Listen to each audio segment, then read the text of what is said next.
आज घटना चक्र पर्यावरण पूर्वावलोकन का पार्ट 26 मैं यहाँ कराने जा रहा हूँ। अगर आपने इससे पहले के पार्ट्स नहीं देखे हैं तो जाके वीडियो पड़ी हुई है चैनल पे, उसे देखिए। और आज कोशिश हम लोग करेंगे कि प्रदूषण के टॉपिक जो है इसको ख़त्म कर दें। कल से प्रदूषण शुरू हुआ था, आज समुद्री प्रदूषण है, तो इसका एक ब्रीफ आप जान लीजिए कि समुद्री प्रदूषण में होता क्या है। समुद्री प्रदूषण में बीओडी लेवल कम हो जाता है, कार्बन डाइऑक्साइड की मात्रा बढ़ जाती है, जिससे प्लैंकटन जो होते हैं उनका कम होने लगता है। जो कोलर होते हैं वो अपना रीफ छोड़ने लगते हैं, ठीक है, यानी जो प्रवाल विरंजन जिसे कहते हैं हिंदी में, वो होने लगता है और इससे पारिस्थितिकी असंतुलन पड़ने लगता है। कई समुद्री जीव मर जाते हैं, पेड़ पौधे जो समुद्र के होंगे वो नहीं उगते हैं। इसे ही समुद्री प्रदूषण कहा जाता है। इसकी जो सर्वोच्च संस्था है जो वो इंटर गवर्नमेंटल मैरीटाइम कंसुलेटिव ऑर्गेनाइजेशन है, जो 1982 में बनी थी। इसका मुख्यालय लंदन ब्रिटेन में है। याद करने का तरीका मैं आपको बता दूं कि भैया ब्रिटेन की समुद्र शक्ति बहुत अच्छी थी, इसीलिए उसने उपनिवेश बनाया, इसलिए समुद्री प्रदूषण या समुद्र का जो मेन हेडक्वार्टर है वो लंदन में है। ठीक, से रिलेट कर सकते हैं आप लोग। चलिए अब हम लोग क्वेश्चन आंसर देखेंगे। पहला क्वेश्चन है IS प्री 2011 का कि भारत के समुद्री जल में हानिकारक शैवाल प्रस्फुटन में हो रही वृद्धि पर चिंता व्यक्त की गई है। इस समृद्धि का क्या कारक या तत्व हो सकता है? पहला, ज्वारंद मुख से पोषक तत्वों का प्रस्राव, दूसरा मानसून में भूमि से जलवाह, और तीसरा समुद्र में उत्प्रवाह। ऑप्शंस है only one and two, only 2 and 3 और 1 2 3 ऑल। तो देखो भैया, ज्वारंद मुख से जो पोषक तत्व जाते हैं वो भी समुद्र में जा रहे हैं, गैसेज, हानिकारक गैसेज बढ़ा रही है। मानसून से जो भूमि से जलवाह जा रहा है वो उसमें गाद लेके जा रहा है और फॉजिल्स लेके जा रहा है, बेकार हो रहा है उसमें। फिर समुद्र में जो उत्प्रवाह उठ रहे हैं, चक्रवात और जो खनन हो रहा है वो सब भी है, यानी 1 2 3 तीनों इसका ऑप्शन है। क्वेश्चन रेलिवेंट है, आपके पेपर में आ सकता है। नेक्स्ट क्वेश्चन है, निम्नलिखित में से कहाँ अंतर्राष्ट्रीय समुद्र संगठन का मुख्यालय है? तो अभी बताया था भाई, लंदन समुद्र शक्ति थी, इसीलिए उसने विश्व पे अपना राज किया, उपनिवेश बनाया, तो लंदन सही है। PCS मीन्स 2016 का क्वेश्चन है। नेक्स्ट क्वेश्चन है, दक्षिण एशियाई समुद्र क्षेत्र में तेल और रासायनिक प्रदूषण पर सहयोग के लिए केंद्रीय मंत्रिमंडल ने भारत और SACEP के बीच समझौता ज्ञापन को मंजूरी दे दी है। SACEP क्या है? तो है दक्षिण Asia South Asia compatibility environment programme, English में समझिए आप उसको, SACEP को, South Asia cooperative environment programme. फिर है साउथ एशिया कनेक्टिविटी इन्वायरमेंट या साउथ, और नेक्स्ट है South Asia coercive environment programme, और ई है उम्मीद में से कोई नहीं। 63वीं BPSC का क्वेश्चन है, इसका ऑप्शन बी सही है, यानी उस वक्त का करंट था South Asia cooperative environment programme. Next question देखते हैं, महासागरों का अम्लीकरण बढ़ रहा है, यह घटना क्यों चिंता का विषय है? इस पे स्टेटमेंट दिए। पहला, कैल्शियम पादप प्लवक की वृद्धि और उत्तरजीविता प्रतिकूल रूप से प्रभावित होगी। दूसरा, प्रवाल भित्ति की वृद्धि और उत्तरजीविता प्रतिकूल रूप से प्रभावित होगी। तीसरा, कुछ प्राणी जिनके डिंभक पादप प्लवकीय होते हैं कि उत्तरजीविता प्रतिकूल रूप से प्रभावित होगी। और चौथा, मेघ बीजन और मेघों का बनना प्रतिकूल रूप से प्रभावित होगा। इनमें से कौन सा सही है या कौन सा सही है? ऑप्शन है ओनली 1 2 and 3, केवल 2, केवल 1 और 3, और ऑल ऑफ एबव 1 2 3 4। तो 1 2 3 सही है। मेघ बीजन और मेघों का बनना प्रतिकूल रूप से प्रभावित नहीं होता है, ठीक है। फिर आइए साउंड पोल्यूशन जिसे कहते हैं, ध्वनि प्रदूषण। तो ध्वनि प्रदूषण को आप ये जानिए कि ध्वनि को हम लोग डेसिबल में मापते हैं, ठीक है, और एक निश्चित डेसिबल है जिससे ऊपर अगर हम लोग ध्वनि ग्रहण करते हैं तो उसको हम लोग कहते हैं कि भाई ध्वनि प्रदूषण हो रहा है। देखिए यहाँ पे लिखा है, और ये PCS में डायरेक्ट प्री में पूछा जाता है क्वेश्चन। देखिए इसका आप स्क्रीनशॉट ले सकते हैं।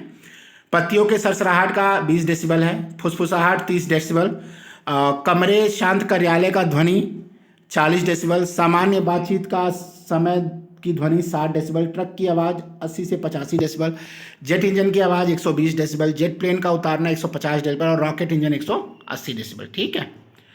तो आइए इसके क्वेश्चंस को हम लोग तुरंत करेंगे, बहुत ज़्यादा समय नहीं व्यस्त करेंगे। पहला क्वेश्चन है कि निम्नलिखित में से कौन अधिकतम ध्वनि प्रदूषण का कारण है? भारी ट्रक यातायात, निर्वाचन सभाएं, पॉप संगीत या जेट उड़ान? तो जेट उड़ान तो भैया कॉमन सेंस का क्वेश्चन है कि जेट उड़ान जो है उसमें ज़्यादा ध्वनि लगती है। दूसरा है, निम्नलिखित में कौन इस सामान्य परिस्थिति में वृक्ष की पत्तों की सरसराहट का डेसिबल है। पीसीएस प्री 2018 का क्वेश्चन है, बहुत इंपॉर्टेंट है, बहुत रेलिवेंट है, फिर आ सकता है। ए ऑप्शन है 10 डेसिबल, 20 डेसिबल, 60 डेसिबल, 100 डेसिबल, तो 20 डेसिबल इसका आंसर है, ऑप्शन बी। फिर है, ध्वनि प्रदूषण को मापने हेतु निम्नलिखित में से किस इकाई का प्रयोग करते हैं। नैनोमीटर, डेसिबल, हर्ट्ज, उपयुक्त में से कोई नहीं। पीसीएस मींस 2017 का क्वेश्चन है, बार बार पूछता है, तो डेसिबल का प्रयोग करते हैं, अभी मैंने आपको बताया है। फिर है, ग्रीन मफलर संबंधित है मृदा प्रदूषण से, वायु प्रदूषण से, ध्वनि प्रदूषण से, जल प्रदूषण से। यूपी पीसीएस प्री 2014, तो भैया ये है ध्वनि प्रदूषण से। ग्रीन मफलर जो औद्योगिक जगत से और अत्यधिक मोटर वाहन के प्रयोग से दोषयुक्त ध्वनि निकलती है, उसे हम लोग ग्रीन मफलर के नाम से जानते हैं। ठीक है।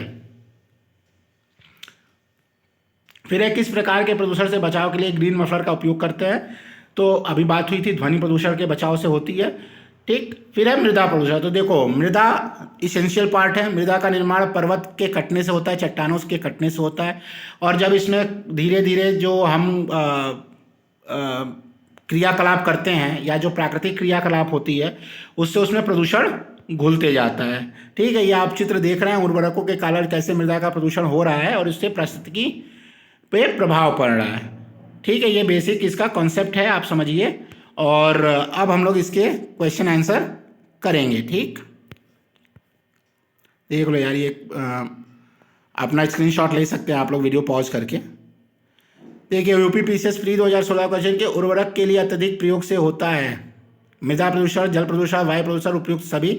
सब होता है मेरे भैया, सब होता है। उर्वरक डाले उसमें नाइट्रोजन होता है, नाइट्रोजन की मात्रा बढ़ती है तो वायु प्रदूषण हो गया। मिट्टी में डाले, मिट्टी जितना ले पाई, नहीं ले पाई तो नाइट्रोजन प्रदूषण हो गया। और उसमें जल के साथ जब उसका मिश्रण हो जाता है तो जल प्रदूषण का भी होता है, क्योंकि भाई वो बह के जा तो रहा है, बारिश हुई, बारिश के साथ वो गाँव के तालाब या नदी नाले नहर में जा रहा है तो जल प्रदूषण।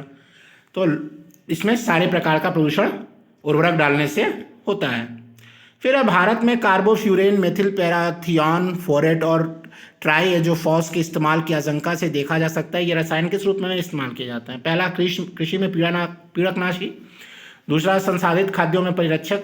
तीसरा, फल पकाने के कारक। और प्रसाधन सामग्री में नमी बनाए रखने वाले कारक। ISP 2019 का है ये क्वेश्चन।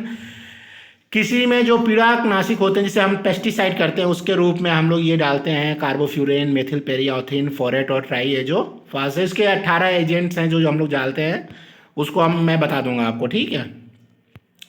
फिर निम्नलिखित कथनों पर विचार कीजिए। पहला, कृषि मृदाएं पर्यावरण में नाइट्रोजन के ऑक्साइड निर्मुक्त करती हैं। बिल्कुल सही है भैया, अभी बताया हूँ कैसे। फिर है, मवेशी पर्यावरण में अमोनिया निर्मुक्त करते हैं, एकदम मीथेन अमोनिया निर्मुक्त करते हैं जब वो अपना जुगाली करते हैं तब। फिर है, कुक्कुट उद्योग पर्यावरण में अभिक्रियाशील नाइट्रोजन यौगिक निर्मुक्त करते हैं, एकदम सही है। तीनों ऑप्शन सही है, ISP 2019 का क्वेश्चन है। ठीक है, तो ऑप्शन डी सही है। फिर हम लोग देखेंगे नेक्स्ट क्वेश्चन है, खेती के लिए फसल चक्र का क्या महत्व है।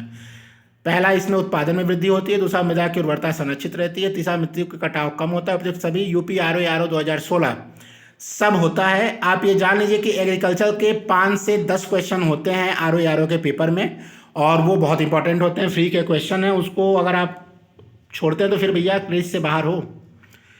निम्नलिखित कथनों पर विचार कीजिए जिन्हें कथन ए और कारण आर कहा गया है। कथन क्या है, मृदा प्रदूषण औद्योगिक प्रदूषण की अपेक्षा अधिक खतरनाक होता है।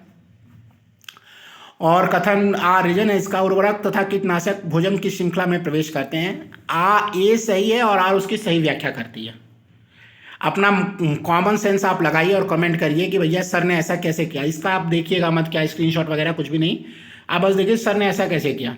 ठीक है। फिर है प्लास्टिक प्रदूषण। तो प्लास्टिक देखिए एक पॉलीमर है C2H4। पूछता है कि प्लास्टिक कितनी तरह के पॉलीथीन के पॉलीमर का रासायनिक सूत्र बताइए। ठीक है।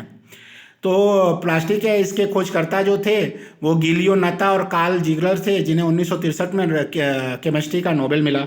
ठीक है। ये भैया ख़त्म नहीं होता है, पॉलीथीन पॉलीएथिलीन को मिला के पॉलीथीन बनाया। ठीक है। एक थर्मोप्लास्टिक होता है, ये प्रदूषण बहुत फैलाता है, सुनते होंगे आप लोग पेपर में। अच्छा, 1 जुलाई 2020 से सरकार ने 50 माइक्रोन से नीचे की पॉलीथीन पे बैन लगा दिया था। शायद वो क्वेश्चन पूछा भी था, शायद बिहार में या यूपी में। देखते हैं पहला क्वेश्चन है, पॉलीथीन की थैलियों को नष्ट नहीं किया जा सकता क्योंकि वो बनी होती हैं ना टूटने वाले अणुओं से, अकार्बनिक यौगिकों से, पॉलीमर से, पॉलीमर से बनी होती हैं, अभी ऊपर ही बताया है। फिर है नेक्स्ट क्वेश्चन, निम्न में कौन सी वस्तु जीवाणुओं से नष्ट नहीं होती है?